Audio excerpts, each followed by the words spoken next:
Hello, grade 12 scholars, it's Miss Novak, and we are in week 7, lesson 33 of your ELA Distance Learning. We know the deal here. We can expect variety in each of these lessons, a list of materials and resources that you'll need. I'll always provide you with an overview of the different learning components. We'll even engage in a model of it so you feel super confident moving into it on your own. And last but not least, a preview of the next day's learning. Yesterday, we closely read this second half of the poem, Escape from the Old Country.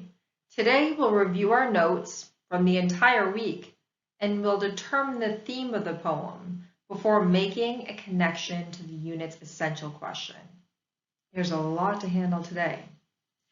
Day 4 of this week's video is entitled ELA G12W7 L33. We're reading Escape from the Old Country. And again, our task for today is to determine the theme and make a connection to the essential question of this unit. I'm excited. You know that we can't go on without reminders. Here's a few of them. Make sure that you make time to share your learning from today's lesson with someone. It's especially important since today is a culminating lesson of the week.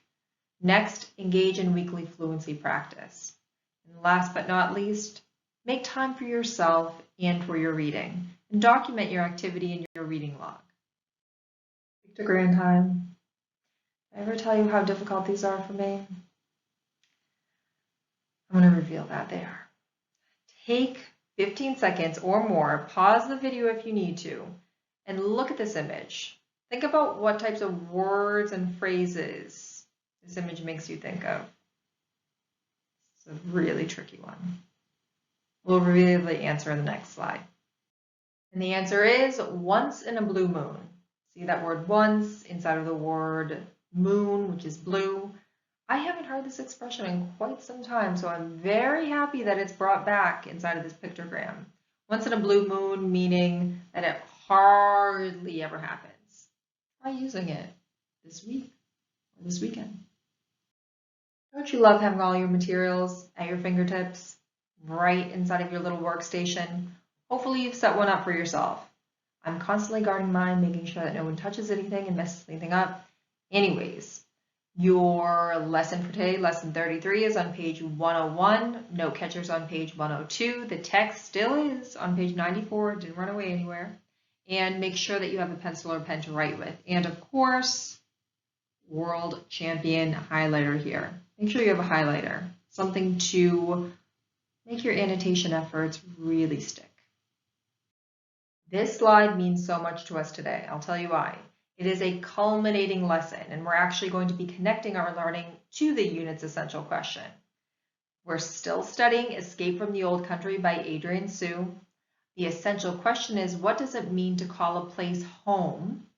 Our guiding questions are, what makes a place important enough to write about, and in what ways is home both a place and a state of mind? Really interesting stuff, especially as we relate it to our theme of the poem, or that which we uncover. Our learning target for today, if you'd like to follow along, is I can determine the theme of a poem and connect it to the essential question of the unit. Doesn't get better than that. As a teacher, it does not get better than that to connect the theme of something to the essential question of the unit, in my humble opinion. Now for an overview of our learning. Today we'll start by talking about 2 different types of themes, and then we will reread Escape from the Old Country a final time with a real laser focus on identifying the theme of the poem. You will talk to someone about your answer, and then you will craft a written response on your note catcher. You'll also write a response to one of the guiding questions from the unit. In what ways is home both a place and a state of mind? And of course, the lesson will culminate with you sharing out your learning, preparing for your independent reading and fluency practice. It's going to be a great day. Let's take a look at the different types of themes. There are a couple of different types of themes in a text. So for example, we know that a theme is the central idea present within a work, or it can be a life lesson, or a statement about human nature. The key is, once you have a theme or identified one of them, think about how it relates to people around the world of different ages, of different cultures, right? A universal theme is an idea about life that applies to anyone, regardless of cultural difference or geographic location even. Examples of universal themes are, for example, the power of love or the danger of greed. Regardless of where you are in the world or even sometimes your life experiences, you would be able to identify with one of these themes. Next, the other type of theme is culturally specific. So it's more meaningful to some cultures than others by sheer virtue of the way that someone was brought up or raised, right? An example of a culturally specific theme is alienation from a dominant culture. Right? If you've always lived in the same place your whole life, you've never had to adjust, or there hasn't been any immigration in your family, you might not be able to relate to a theme that has to do with alienation from a dominant culture with which you were just introduced. So these are just a couple of examples of what we might be able to uncover in our poem this week. Now let's move into the read, think, and talk components of today's lesson. We know that there are two different types of themes, right? There's a universal theme and there's a culturally specific theme. What I'd like for you to do now is to reread Escape from the Old Country and the notes and annotations that you made throughout the course of this week. Next, I'd like you to think about the theme of lines 20 to 24 and whether or not it's universal or culturally specific. Then, please talk about your answer with a family member or friend. Please note that it's really important to make the distinction that we might all interpret themes in different ways. So a text might actually contain multiple themes, and people may interpret the same words in a story or a poem differently than another, and find even different themes. That is okay, all right? Be sure to find textual support, though, for the theme that you identify. Let me engage in a quick model of this before you work on it independently.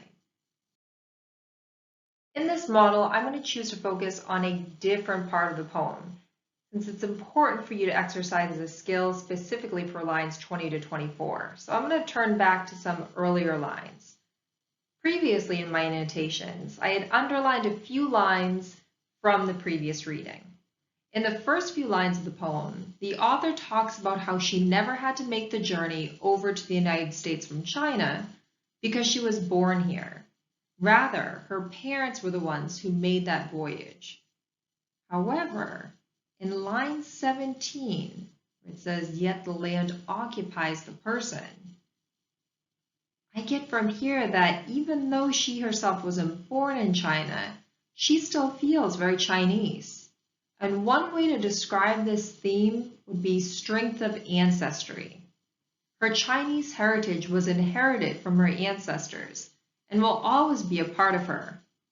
This is a culturally specific theme that people who are immigrants or who hail from immigrant families might not be able to relate to.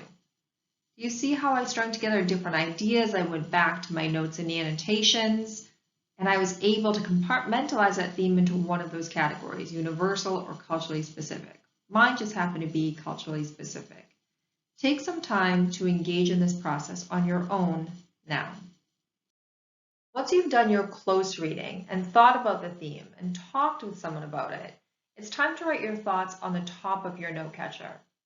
Then, think about one of the guiding questions of this unit. In what ways is home both a place and a state of mind? Your task is to write a 4 to 6 sentence response on your note catcher.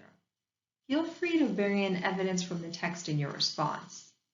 Take some time to do that now. Pause the video if you have to. Now, in addition to your regular close reading activities today, I'd like you to share your writing with someone and also talk to them about the following question. How might the author of this poem respond to the unit's essential question? What does it mean to call a place home? Let this count for your sharing of your learning today. Take some time to complete these activities now. As always, if you would like to engage in additional conversation and/or have any important questions about the theme of this poem or themes of this poem, make sure that you contact your teacher at their first name, their last name at detroitk12.org. And a preview of next week's learning. In lesson 34, we're moving into a new text, My Old Home. I'm particularly excited about this text because it does a really great job of juxtaposing the experiences of a narrator and of the narrator's friend. So just a little hint of what's to come.